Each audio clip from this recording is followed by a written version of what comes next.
Lone Wolf, Alpha Squad copy over by James Rink. Continued.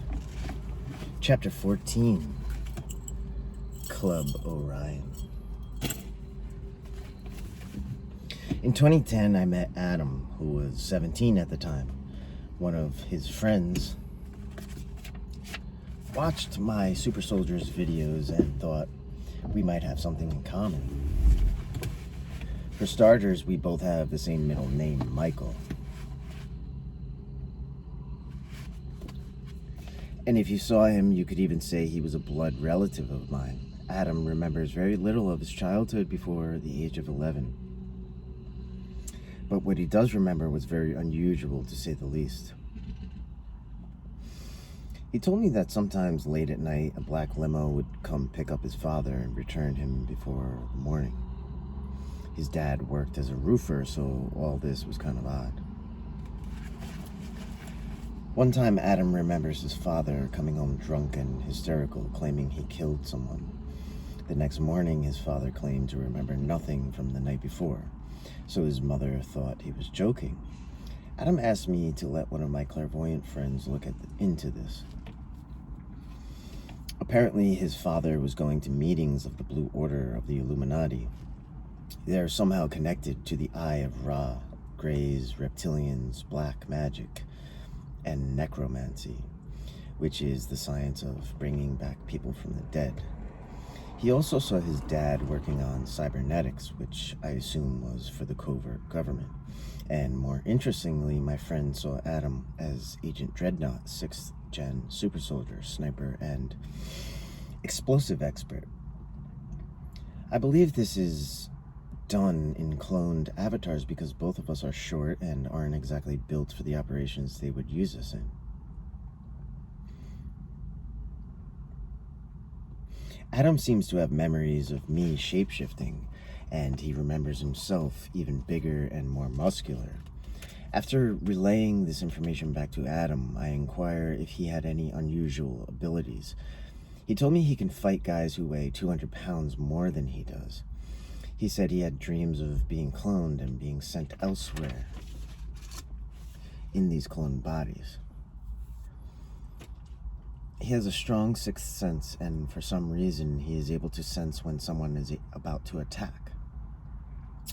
For example, he would often duck before one of his classmates was able to pop him on the head. And he also claims to have the ability to see through objects. I just want to mention that I have not met Adam in person. Our communications have so far been solely instant messaging and phone conversations. I do not feel he is holding any hidden agendas or is acting disingenuous. Here is something Adam wrote about his experiences. My life is somewhat confusing to the normal person. I always knew I was different. I never really looked into it until I started having weird dreams. In these dreams, I started going on missions. On these missions, I would be what they call a super soldier. I was a deadly assassin put in on missions to take down targets my leaders deemed necessary to kill. I did not question or fight back. I did what I was told. These dreams happened every night for a couple of months. I would wake up sore, fatigued, and anxious. These were no dreams. I knew they weren't. I would wake up with needle marks in every spot you could imagine. I felt crazy for a while until I met James Rink. We went through similar experiences.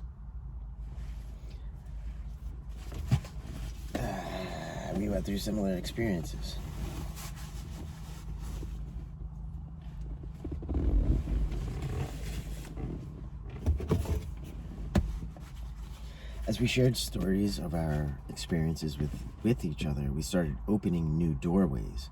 We were figuring out a lot about ourselves. What you are about to read was at one point top secret government knowledge, which the public was never supposed to know. This is where my life, and I'm sure James's life, would never be the same. My name is Adam Zupanik, age 18. I was up late one night in 2010 talking to James Rink. We shared our stories as we always did, trying to piece the puzzle together. Out of nowhere, the room got brighter. My head started throbbing, my ears started ringing. I was going through something I'd never been through before. I thought at first it was life-threatening. I waited it out and it stayed. Once I figured out that it wasn't anything that could harm me, I stopped fighting the feeling and let it do its thing. I completely blanked out. It felt like a split second, but I was gone for at least 15 minutes. When I snapped back, I was confused. I thought I fell asleep or something. Till I found out I'd been typing to James. I was being controlled by a being called Tian. Tian gave him information that may just blow your mind. I'm a 6th generation super soldier. I'm a sniper and explosive expert. My code name is Dreadnought. I am mostly cyborg, which is why I'm able to be taken over so easily.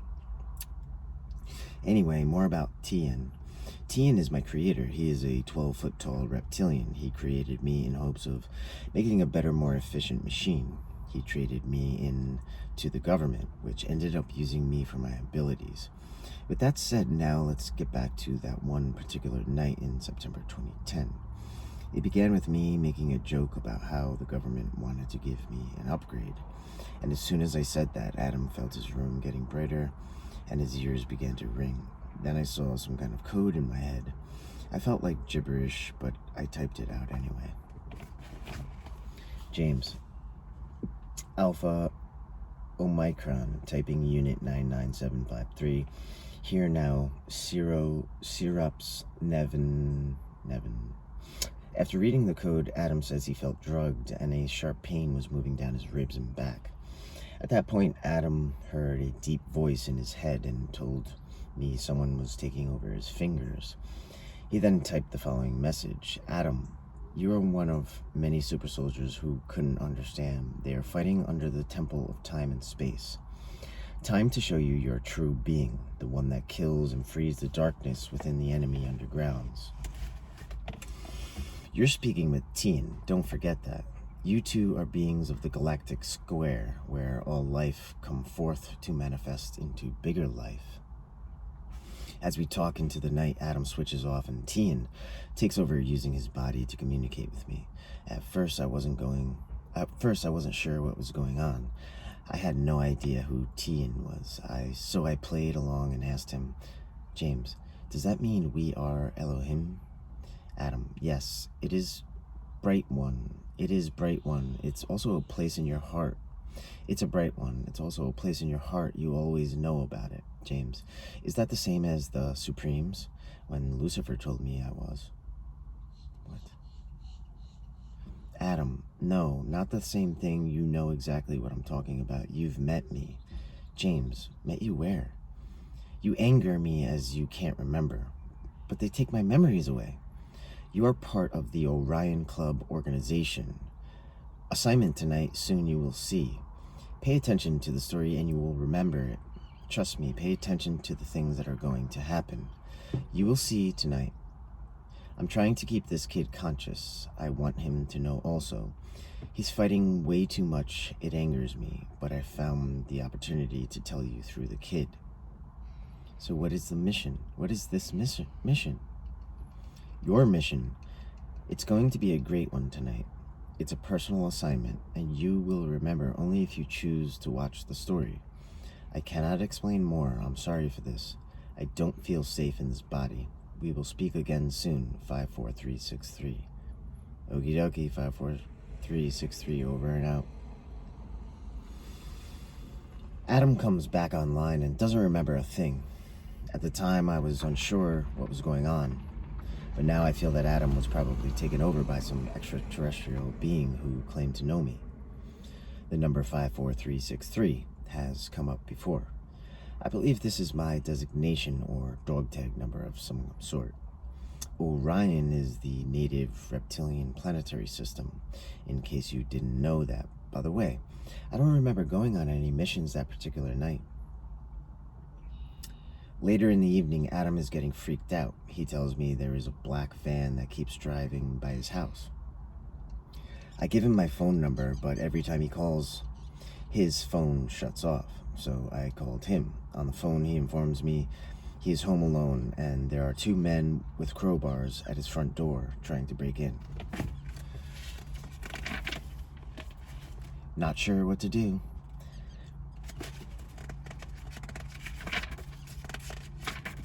And we'll continue, leaving off at page 192. 192, this has been a reading.